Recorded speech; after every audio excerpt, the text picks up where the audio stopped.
Hi, my name is Dr. Simon Agger, chiropractor and clinical nutritionist. Today we're talking about blood sugar and energy. The two are related. Sometimes there's a lot of confusion over blood sugar and energy, and I want to tell you, using this board, a couple of ideas that can really help you get rid of your sugar cravings by looking at what you eat, when you eat, and the different proportions of carbohydrates, proteins and fats in your diet. So if you get a blank piece of paper, you can look at this first, and then I want you to get a blank piece of paper and run this for yourself over a couple of weeks while keeping track of when you eat, what you eat, how you feel when you eat, how stressed you are, etc. And this is really going to help. It's going to turn around your sugar cravings like you can't believe. First of all, when we're looking at energy, we want to get consistent energy throughout the day.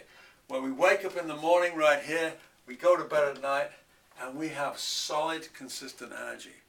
Now, when we have consistent energy throughout the day, you know what that means? It means consistent hormone levels, consistent levels of cortisol, a hormone that spikes up when we get stressed, also a hormone that spikes when we get low blood sugar. If we get spikes in cortisol, then our hormones and our blood sugar tend to do this, up and down. Does that sound familiar? And when they're like this during the day, when it comes down, we crave. So to give you an example, if we have a high carbohydrate breakfast, so we'll use CHO for carbohydrates. If we have a lot of carbohydrates, what would that be? A bagel, humongous amount of carbohydrates.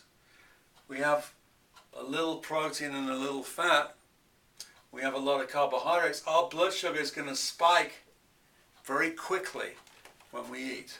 And what's going to happen with that is that we're going to have a lot of energy, but it's going to be short-lived. It's not going to last.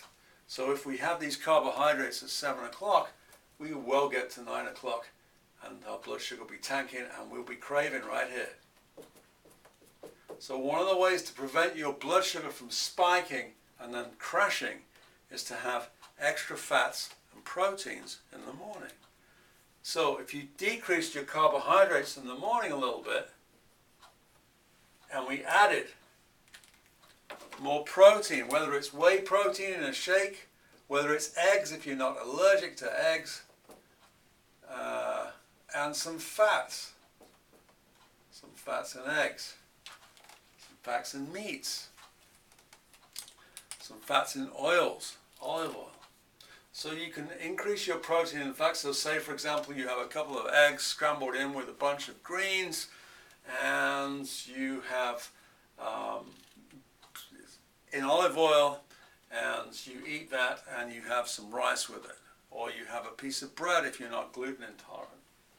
Or if you're on an anti-inflammatory diet, you're not going to be doing bread. You're going to be doing a bread alternative, like rice, or quinoa, or something.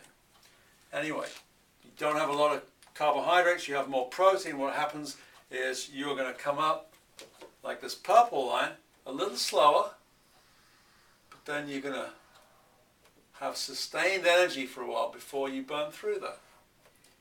Because the extra protein and fats is going to give you a little sustained energy through there.